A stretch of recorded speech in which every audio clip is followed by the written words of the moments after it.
இந்த இனிய விழா நிகழ்ச்சியினுடைய தலைவர் இயக்குனர் தம்பி ராமநாராயணன் அவர்களே, திரைப்படத்தினுடைய பாடல்கள் தொகுப்பை பெற்றுக்கொண்டு உரையாற்றிய இளைய தளபதி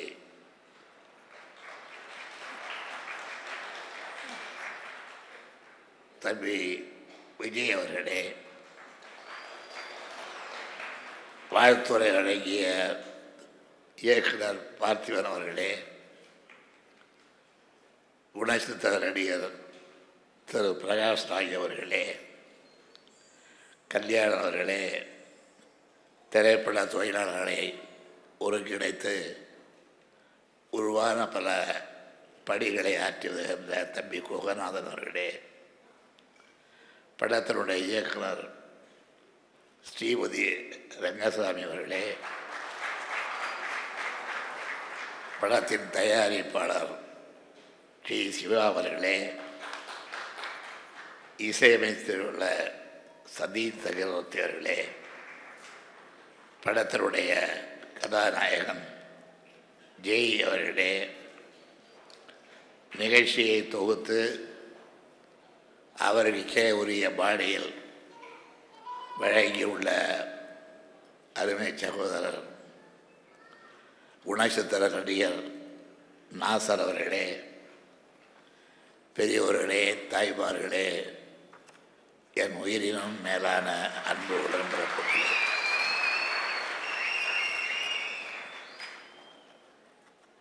திரைப்பட விழாவிற்கு நான் உரிய நேரத்தில் குறித்த நேரத்திலே வந்துவிடக்கூடியவன் என்றாலும் கூட இந்த விழாவுக்கு சற்று தாமதமாவதற்கு காரணம், கனிமொழி பிறந்ததே நாங்கள் கவலையோடு காத்திருந்த போது தாமதமாக பிறந்ததுதான்.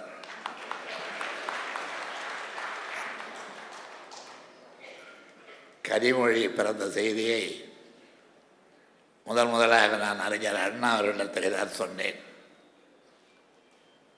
உலகத்தமிழ் மாநாடு, அந்த மாநாட்டினுடைய ஊர்வலம் 1968ஆம் ஆண்டு சென்னை மாநகரத்தில் ஜாகிர் ஹுசேன் தலைமையில், அண்ணா முன்னிலையில், காமராஜர் போன்ற பெருந்தலைவர்களெல்லாம் அமர்ந்து அந்த கண்கொள்ளா காட்சியை காணும்போது நானும் அண்ணா அவர்களோடும் மற்ற தலைவர்களோடு அமர்ந்திருந்த நேரத்தில் மருத்துவமனையில் இருந்து எனக்கு செய்தி வந்தது, உங்களுக்கு பெண் குழந்தை பிறந்திருக்கிறது என்று. இந்த கனிமொழி இருக்கின்ற பெயரில் எனக்கு எப்போதுமே ஒரு பற்று பாசம் உண்டு.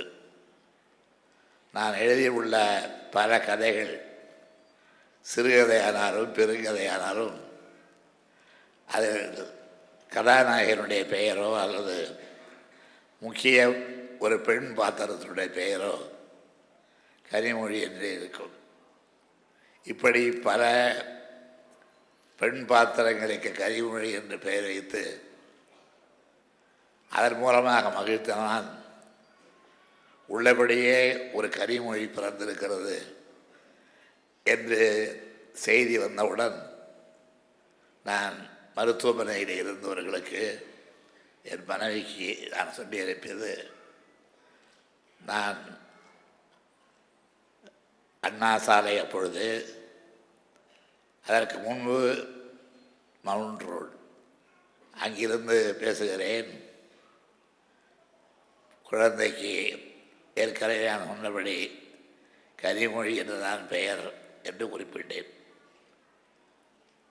ஒருவேளை உலகத்தமிழ் மாநாட்டை ஒட்டி பிறந்த பெண் குழந்தை என்ற காரணத்தாலோ என்னவோ அந்த கனிமொழி இன்றைக்கு உலக புகழ் பெறுகின்றவர்களிலே ஒருவராக விளங்கி வருகின்றார். பெற்றவர்களுக்கு அதில் ஏற்பட்டிருக்கின்ற மகிழ்ச்சி கொஞ்சம் நஞ்சம் அல்ல, உங்களுக்கு தெரியும். இந்த படத்திற்கு கனிமொழி என்று பெயர் வைத்து என்னை அழைத்த போது நான் கேட்டேன், இந்த படத்தினுடைய தயாரிப்பாளராக நேரடியான தயாரிப்பாளரோ மறைமுகமான தயாரிப்பாளரோ விஜயா தாயன்மை போன்றவர்களை கேட்டேன். கனிமொழி இடத்தில் இந்த பெயருக்கு பர்மிஷன் அனுமதி வாங்கிவிட்டேயா என்று கேட்டேன். அனுமதி வாங்க வேண்டுமா, தேவையில்லையே என்றார்கள். படம் நன்றாக இருக்க வேண்டும், எல்லோரும் பாராட்ட வேண்டும், அப்படி இருந்தால் தான் கனிமொழி என்ற பெயர் பொருந்தும் என்று சொன்னேன். கனிமொழி இன்றைக்கு இந்த விழாவிற்கு வந்திருக்க வேண்டும், வரவில்லை. அது கனிமொழி பின்பற்றுகின்ற ஒரு இலக்கணம். தன்னை பாராட்டுகின்றவர்கள், தன்னை புகழுகின்றவர்கள், அதில் பாராட்டுவதற்காக நடைபெறுகின்ற விழாக்கள் இவைகளில் கலந்து கொள்ளாமல் சமாளிப்பது, அவர்களுக்கு போக்கு காட்டி வேறு இடத்திற்கு சென்று விடுவது கனிமொழியினுடைய வாடிக்கை. அப்படித்தான் இன்றைக்கு நாளைக்கு டெல்லி பயணம் இருந்தாலும் கூட இல்லை அப்பா நான் இன்றைக்கே டெல்லிக்கு போக வேண்டும் என்று மாலை விமானத்திலே டெல்லிக்கு கனிமொழி போய்விட்டார்கள். பிறகுதான் தெரிந்தது எனக்கு டெல்லி பயணம் முக்கியம் இல்லை, இந்த படத்துக்கு தான் வரக்கூடாது, இந்த விழாவிலே கலந்து கொள்ளக்கூடாது, தன்னை யாரும் புகழ்வதை கேட்கக்கூடாது என்கின்ற அந்த எண்ணத்தினாலே தான் கனிமொழி இன்றைக்கு வரவில்லை.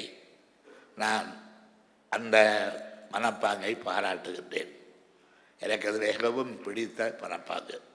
ஆனால் எனக்குள்ள சங்கடம் என்னை உட்கார வைத்துக் கொண்டே நம்முடைய கலை உலக நண்பர்கள் பாராட்டுவதும் போடுவதும் போற்றுவதும் கூடுமானால் என்னை பற்றிய வாழ்த்துக்களை அச்சடித்தே கொண்டு வந்து பாடுவதும் என்ற அளவிற்கு நிலைமை வளர்ந்திருக்கிறது.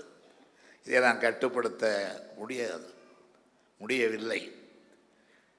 நான் கட்டுப்படுத்த முடியாமல் தவிக்கிறேன். அதே நேரத்தில் இந்த புகழையும் பெருமையும் இந்த பாராட்டுகளையும் தாங்கிக் கொள்ள முடியாமல், தங்களுடைய கோபத்தை கட்டுப்படுத்த முடியாமல் பல பேர் திறந்த அறிக்கைகள் விட்டு கொண்டிருக்கிறார்கள். அதுவும் உங்களுக்கு தெரியும். நான் அவைகளை எல்லாம் பற்றி கவலைப்படுவதில்லை. காரணம், அந்த ஏச்சுக்கும் பேச்சுக்கும் எனக்கு கிடைக்கின்ற ஒரு ஆறுதலான இடம் இப்பொழுது கலை உறவாக இருக்கின்ற காரணத்தால் என்னுடைய கவலையை கலை உலகத்தில் இருக்கின்ற தம்பிமார்களையும் நண்பர்களையும் சகோதர சகோதரிகளையும் கண்டு அந்த கவலையை நான் போக்கிக் கொள்ளுகின்றேன்.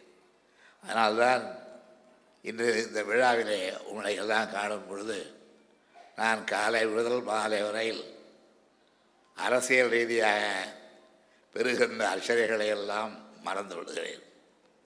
உங்களுடைய போற்றுதலும் புகழுரையும் என்னை மேலும் மேலும் வலுப்பெற செய்யும், மேலும் மேலும் ஊக்கம் பெற செய்யும் என்ற நம்பிக்கை எனக்கு இருக்கிறது. 1970ஆம் ஆண்டு வாக்கில் எழுத ஆரம்பித்தேன். இதுவரையிலே எழுதி கொண்டிருக்கின்றேன். இன்னும் என்னுடைய பேனாவுக்கு ஓய்வில்லை. எழுதி கொண்டே இருக்கிறேன். எழுதி கொண்டே இருப்பேன்.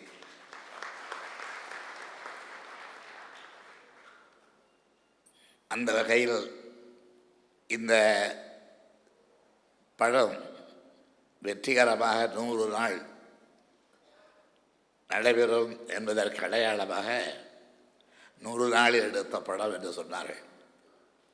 100 நாள் கழிந்த பிறகுதான் தேட்டரை விட்டு இந்த படத்தை எடுக்க வேண்டும் என்று நான் விரும்புகின்றேன்.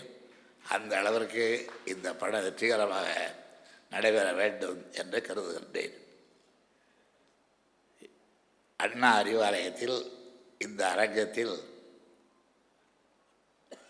இப்படிப்பட்ட ஒரு விழாவும், அந்த விழாவிற்கு எந்த விழாவிற்கும் இல்லாத அளவிற்கு கூட்டமும் கூடியிருக்கின்ற இந்த காட்சியை பார்க்கும் பொழுது நான் உருவாக்கி கொண்ட ஐயப்பாட்டை நீக்கி கொண்டிருந்தேன். வீட்டிலிருந்து நான் புறப்படும் பொழுது கூட்டம் எப்படி இருக்குது என்று கேட்டேன். கூட்டம் ஒன்றும் அதிகம் இருக்காது என்ற நம்பிக்கையோடு கேட்டேன். அது நிரம்பி வழிகிறது என்றார்கள்.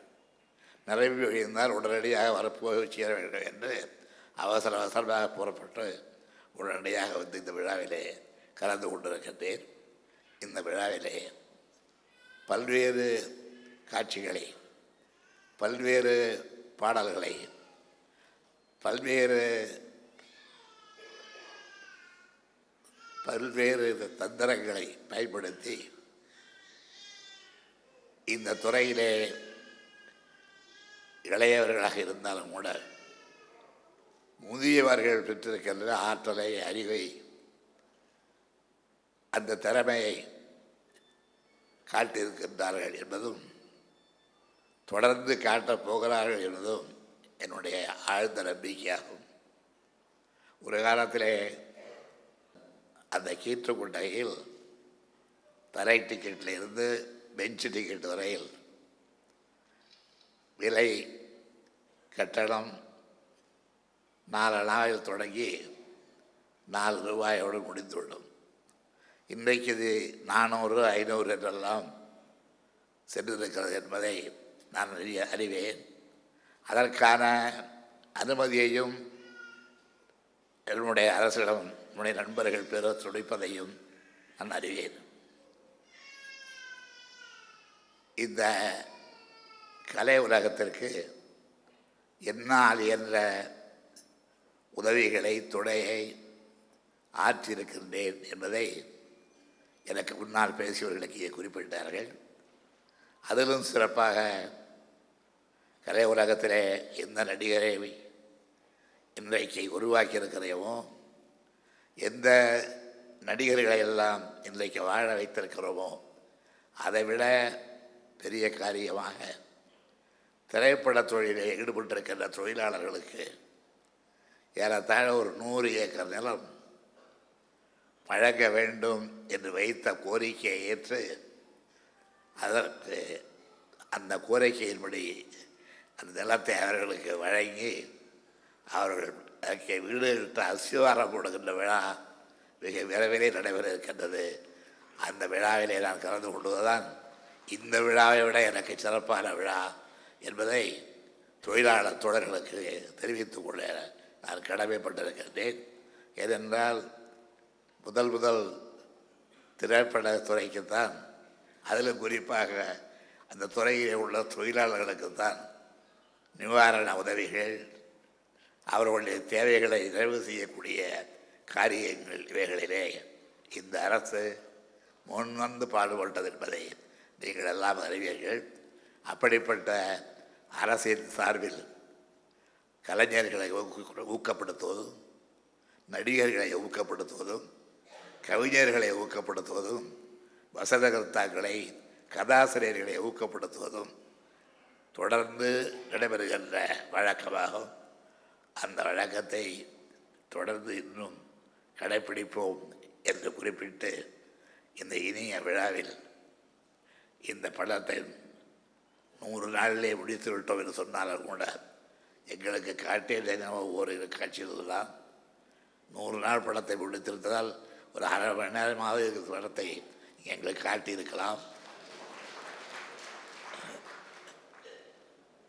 என்ன தெரிகிறது, என்னாலிருந்து இந்த அளவுக்கு சென்று வைப்போம், எனக்கு பிறகு பார்ப்பதற்கு இவர்களாக ஓடி வருவார்கள் என்கிற இடத்தோடு இந்த தாபத்தை எங்களுக்கு உருவாக்கி இருக்கிறார்கள் என்று கருதுகின்றேன்.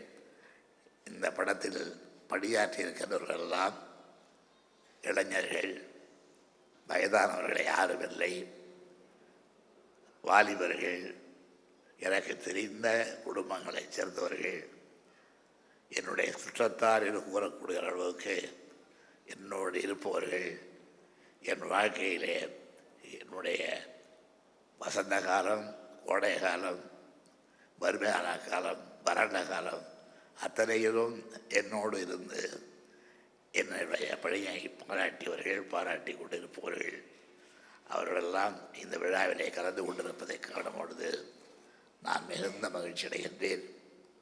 நம்முடைய தம்பி விஜய் பேசும்பொழுது குறிப்பிட்டார், நான் ஒரு குடும்ப தலைவனாக இருந்து நேரு குடும்பத்தை போல இங்கே என்னுடைய குடும்பமும் அரசியலில் நாட்டு மக்களுடைய தொண்டில் ஈடுபட்டிருக்குது என்று தம்பி விஜய் பேசும்பொழுது குறிப்பிட்டார். குடும்பமாக இருப்பதுதான் தொல்லை. பல பேர் அந்த வாய்ப்பு இல்லாத காரணத்தால், அந்த வாய்ப்பை ஏற்படுத்தி கொண்டாத காரணத்தால் எதற்கெடுத்தாலும் என்னை பற்றி பேசணும் என்றால், என்னை பற்றி தாழ்த்துகின்ற பெரிய குற்றச்சாட்டை நான் குடும்பஸ்தன் என்பதுதான். அவர்களுக்கு அது வாய்க்கவில்லை என்பதற்கு என்னுடைய உத்தரவாதம் அல்ல. ஆனால் இந்த நல்ல நேரத்தில் அதை எல்லாம் நினைவுபடுத்த வேண்டுமா என்று கேட்பது எனக்கு புரியாமல் இல்லை, புரிகிறது. ஆகவே அதை நிறுத்தி கொண்டு வாழ்க கனிமொழி, வெற்றி பெறுக கனிமொழி என்று குறிப்பிட்டு இந்த படத்தினுடைய தயாரிப்பாளர்கள், இசையமைப்பாளர், இயக்குனர், கதாசிரியர் அத்தனை பேரும் இந்த வெற்றியிலே பங்கு பெற்று வாழ்வார்கள் என்ற ஆழ்ந்த நம்பிக்கையை தெரிவித்து இந்த அளவில் விடைபெற்றுக் கொள்ளுகின்றேன். நன்றி, வணக்கம்.